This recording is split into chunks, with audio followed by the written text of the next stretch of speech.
Hi there, it's me again, John, and as promised from my video, from my previous video clip, I said that I'll be making a video clip and tutorial about menstrual cycle. So here it is.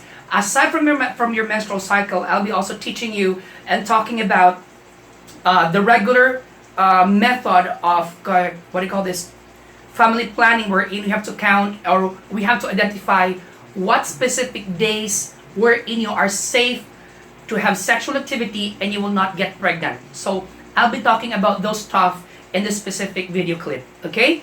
So when you talk about menstrual cycle, remember that the menstruation or the menstrual cycle itself is actually brought about by series of different hormonal levels in the body, particularly of course for the female, right? Because males we don't menstruate. Now, before I will discuss the different phases or stages of this menstrual cycle, allow me first to identify the four hormones that has something to do with menstruation. Okay? So these four hormones can be abbreviated as your FELP. Okay?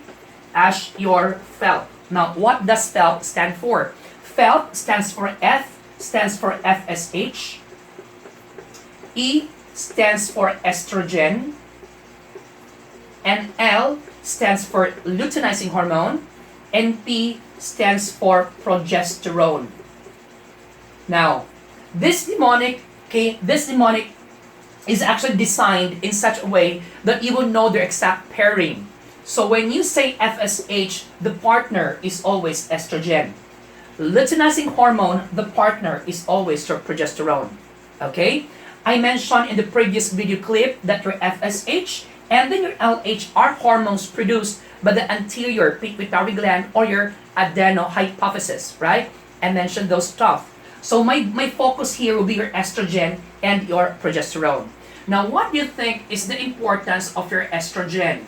Now, please be reminded that your estrogen is a hormone that inhibits FSH. So it inhibits FSH. Now, what do you mean by this? It means to say that if there is already estrogen, okay, FSH will no longer be part of the scenario. Can you follow? So again, if you have estrogen in the body, the FSH decreases. The FSH disappears. Simple as that. Now what else? Estrogen is a hormone that will cause proliferation of uterine wall. Now why is it important for the uterus, its endometrial lining, to proliferate? Well, because that is the site of what we call implantation. So basically, estrogen is important to prepare the uterus for implantation. How? By causing endometrial proliferation. Can you follow? And mind you, estrogen is also a hormone responsible for ovulation. And because of ovulation, remember, estrogen, one effect is that it increases mucus production. That is why if you ovulate, if you notice ladies, when you ovulate, there's increased mucus production. And we call that as your positive first spin bar K test, wherein the elasticity is, of course, is high, right? When you try to do this, okay, on your cervical mucus, okay, it's elastic, right? That is a sign of ovulation. That is actually brought about by estrogen hormone. Okay? Another is what we call your progesterone. Now, progesterone is a hormone that inhibits LH. Now, what do you mean by this? Okay, just like your estrogen, when estrogen is high, FSH is no longer needed.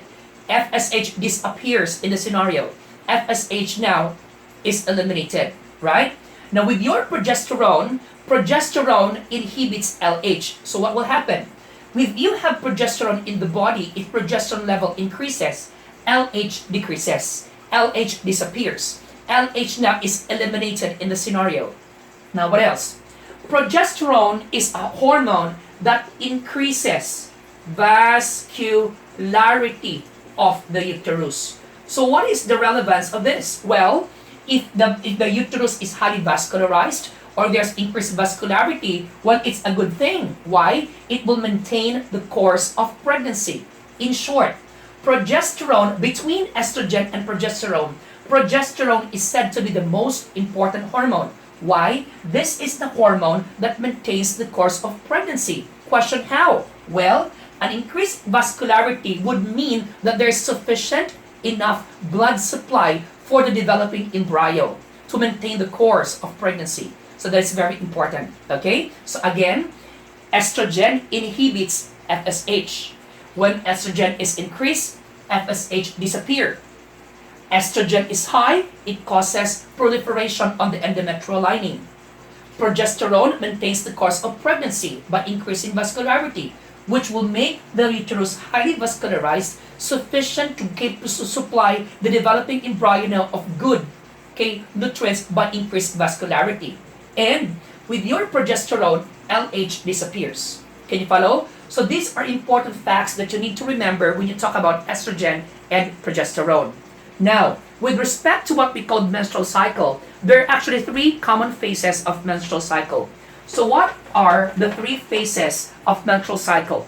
The first phase is what we call menstrual phase. Can you follow? So when you say menstrual phase, this is the actual phase we're in. May regla. Am I right? There's what we call menses. Nagre-regla ka. So usually kasi sabi ng mga babae, or most hindi nila alam na akala nila, pag nagregla sila, that is the last stage. Wrong. That is the first phase of menstrual cycle, pag nagregla. Okay? Number two, or the second phase, is what we call proliferative phase. Proliferative phase. The third phase is what we call secretory phase. Okay? So these are three phases of menstrual cycle. Other textbook, they have four phases. They will include the fourth phase, and we call it as ischemic phase. But for this video clip, I will only discuss the three major phases of menstrual cycle.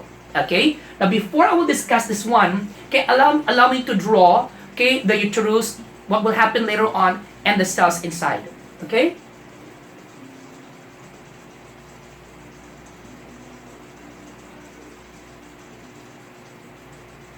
Okay. So this is actually the uterus. Please bear with my drawing. This is the uterus, the fallopian tubes, the fimbriae, the ovary. Inside the ovary, there is a premature egg cell, right? So there's what we call premature egg cell, or shall we say, we call it a primordial follicle. Primordial follicle. Okay? So this will be the setup or the arrangement of your FELP. Remember I said the partner of your FSH is your estrogen. The partner of your LH is your progesterone. Okay, facts. An average menstrual cycle is about 25 to 35 day cycle. That is what we call the accepted range. But the average that we use is 28-day cycle. Can you follow? But accepted is 25 to 35. The average is 28. Now, on the third day of your menstrual cycle, wherein nagre-regla ka, on the third day, remember, there is a decrease in your estrogen and a decrease in your progesterone. That is what, if you be asked in your examination, what are levels of estrogen and progesterone during menstrual phase? Your answer is a decrease in the estrogen, a decrease in the progesterone. Mababa yung dalawang hormones, the estrogen and progesterone. The body will be able to pick it up. The body will be able to sense that there's a decrease in your estrogen and progesterone. So what will happen? Remember the flow in your hormonal pathway. I mentioned that's a previous clip. The hypothalamus will be able to pick it up that there's a decrease in your estrogen and progesterone. As a result, the hypothalamus now will stimulate the pituitary gland to release the first hormone, and that is your FSH. What will happen? Pupunta yung FSH inside the ovary and stimulate one premature egg cell or primordial follicle, transforming that cell to become Graafian follicle. Can you follow? Now question, what will happen if it is already Graafian follicle? If it is Graafian follicle, this cell is rich in estrogen. That is why, once Graafian follicle is present, lalabas na ngayon ang estrogen. Can you follow? Therefore, remember, what hormone initiates release of estrogen? Answer, FSH. What cell rich in estrogen? Answer, Graafian follicle. Question, what will happen if there is estrogen? Do you still need FSH? No. Remember, estrogen inhibits FSH. Therefore, mawawala ang FSH. So what will happen? If there is an increase in the estrogen, what will happen to the lining of the uterus? Kakapal. Why do we have proliferation of the endometrial lining? As mentioned, ready for implantation. That is why ang tawag doon, proliferative phase. Why do we call it proliferative phase? Because there's proliferation of the endometrial lining ready for implantation. Question, what are levels of estrogen and progesterone during this phase? Siyempre, tumaas yung estrogen, pero ang progesterone mababa pa rin. So again, what are levels of estrogen and progesterone during proliferative phase? Answer, increased estrogen, decreased progesterone.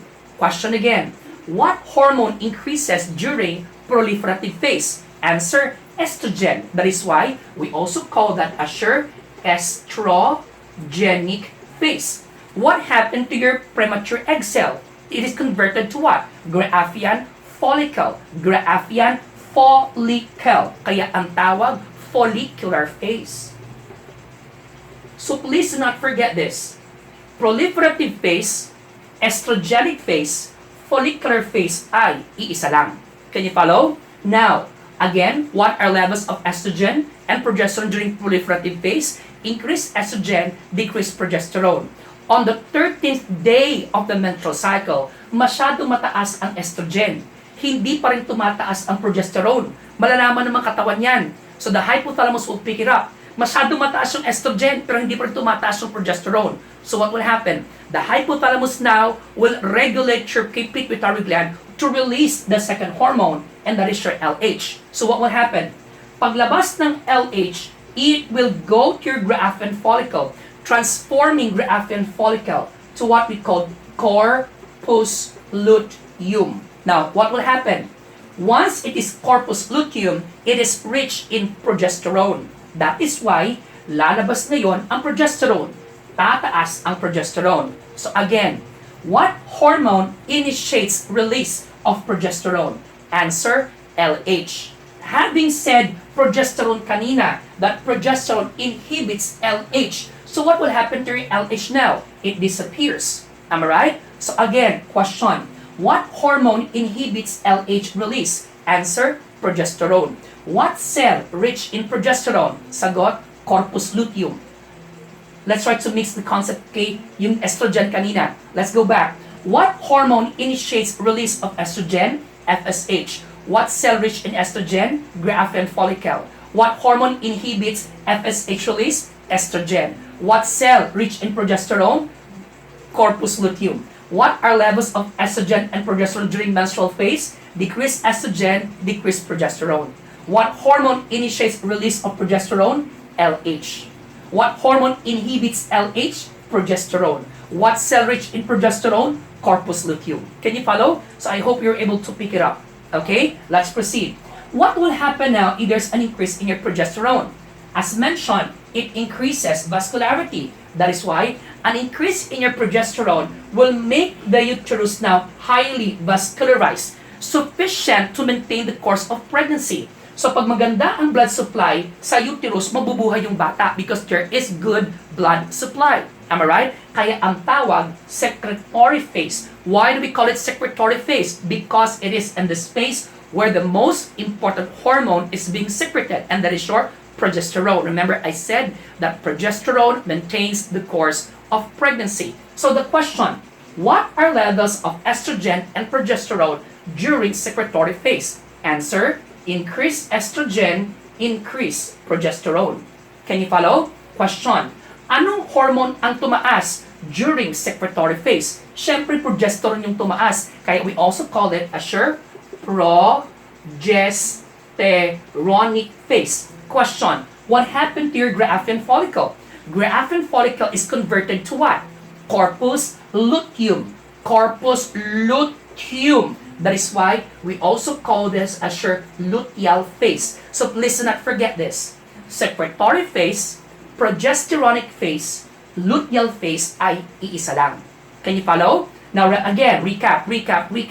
What are levels of estrogen and progesterone during menstrual phase? Decreased estrogen, decreased progesterone. What are levels of estrogen and progesterone during proliferative phase? Answer, increased estrogen, decreased progesterone. What are levels of estrogen and progesterone during secretory phase? Increased estrogen, increased progesterone. What cell rich in estrogen? Answer, Graafian follicle. What cell is rich in your progesterone? Answer, corpus luteum. Did you get this? What hormone inhibits release of FSH? Answer, estrogen. What hormone inhibits LH release? Answer, progesterone. Ayan naman yung tuko. Pag nag-lecture ako, tumutunog talaga yun siya, ano? Sige lang, keep it up, girl. Now, let's go back.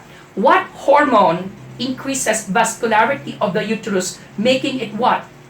Making it suitable, for pregnancy because it maintains pregnancy. Answer, progesterone. What hormone causes proliferation of the endometrial lining? Answer, estrogen. Can you follow? Now, kung corpus luteum na siya, the corpus luteum now is waiting for the sperm cell because union of this cell and the sperm cell will fertilize the egg. Can you follow? So fertilization happens. But if there is no sexual activity, the corpus luteum will degenerate. Can you follow? Transforming it to become corpus albicans. Can you follow? And if corpus albicans na siya, the cycle repeats. Can you follow? So it goes back again to your menstrual phase wherein there will be a decreased estrogen, decreased progesterone, magre-regla ka. Kaya sabi ko, regla, menstrual phase is the first phase of your menstrual cycle. Can you follow? So I hope na naintindihan nito.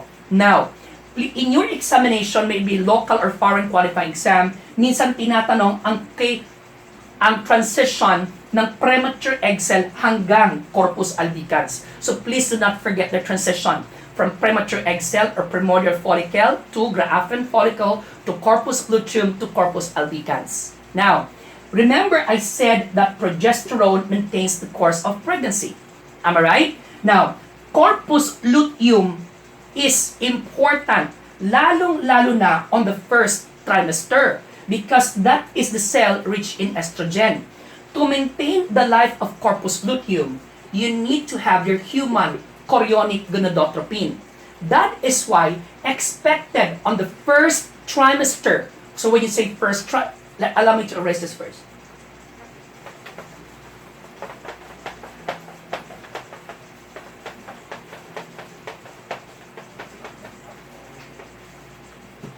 Remember, the first trimester will be the first, second, third. This is your first trimester. Am I right? Fourth, fifth, sixth. This is your second trimester. 7, 8, 9. This is your third trimester. Am I right? Reminder, on the first trimester, it is normal for you to have an elevated human chorionic gonadotropin. But on the second trimester, your HCG must decrease. Can you follow? Why? Remember, I said human chorionic gonadotropin maintains the life of corpus luteum. Why is it on the second trimester, beginning second trimester, the human chorionic gonadotropin decreases? Because this is the time when placenta is fully developed. Therefore, if the placenta is fully developed, it is now time for the placenta to produce estrogen, to produce progesterone. So you don't need now your corpus luteum. Alright? Because the placenta will take over. Again, placenta is fully developed on the second trimester. That is why if placenta is fully developed, the human chorionic gonadotropin now must decrease. In the event that second trimester, if there is an increase in your human chorionic gonadotropin on the second trimester, it did not decline, it did not decrease, that normally it should decrease, then you have to suspect H-mole. Am I right? Now, one management, positive for H-mole. Now, in the event that the patient is having H-mole, one management is sure, of course, dilatation and curettage. Am I right? Expected that post-DNC or post-dilatation and curettage, the HCG must decrease. But in the event, hindi pa rin bumaba ang human chorionic gonadotropin after dilatation and curettage, you have to suspect carcinoma. Am I right? And that is usually your choriocarcinoma. Am I right? So please do not forget their relevance and of course their importance as well. Okay, so when is the HCG should increase? When should the HCG decrease? Okay, why it should decrease? Why is your when is your placenta fully developed? Am I right? So I hope you understand this topic. Am I right? Now, aside from this, I'll be teaching you the calendar method of family planning. Now, just a reminder that the calendar method is best if you have a regular menstrual cycle. So when you say regular menstrual cycle, let's say it means to say that every month may regla.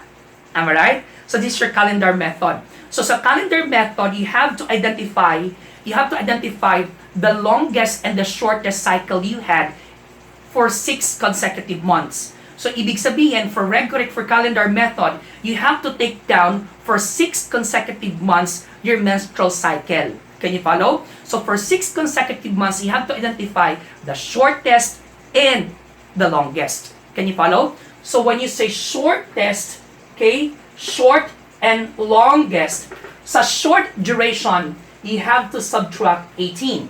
Can you follow? For the longest duration, you subtract 11. Okay, sir, I don't get it. For example, the shortest cycle you had for 6 consecutive cycles, 6 months, 6 consecutive cycles, let's say you have 28. This is the shortest cycle you had. And the longest cycle you had for 6 consecutive cycles, let's say it's 31. So, ibig sabihin, sa shortest cycle you had at 28, you subtract 18. So, what do you think is 28 minus 18? Of course, it's 10. Am I right? Now, what about 31 minus 11? Of course, that's 20. Ibig sabihin, 10 to 20 days, beginning on the first regla, first day of your menstruation, there should be no sexual activity. Okay? So let me give you an example. Ano ba ngayon? Today is May 22, 2017. Am I right? Just get the calendar. Hold on.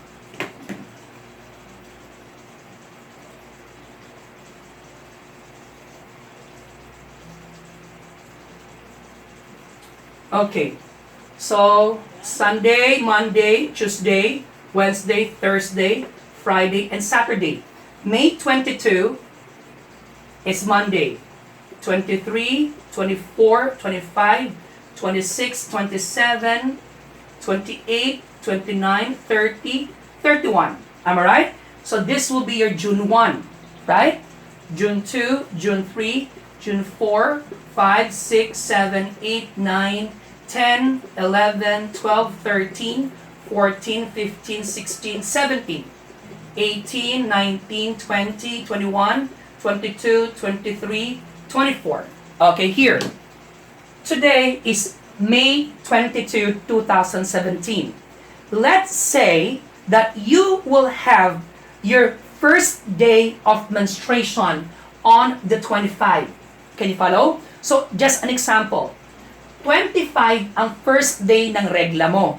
So, you have to count from the first day, okay, 10 to 20 days, no sexual activity. Now look, 25, it's again 10 to 20 days. 1, 2, 3, 4, 5, 6, 7, 8, 9, 10. 11, 12, 13, 14, 15, 16, 17, 18, 19, 20. Ibig sabihin, kung ang regla mo, first day is May 25, there should be no sexual activity beginning June 3 hanggang June 13.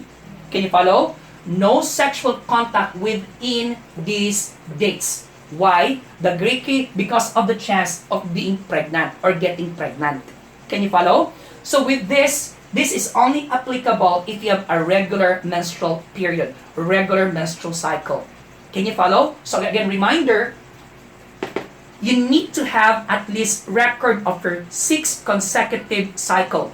So in your 6 consecutive cycles, you have to get the shortest cycle and the longest cycle. So for the shortest cycle that you had, subtract 18. For the longest cycle you had, you subtract that by 11. So that will be the duration, days duration, wherein there should be no sexual activity. Not unless if you want to get pregnant. Can you follow? So this is what they call the regular method of your family planning. I hope you learned something. Thank you so much and God bless.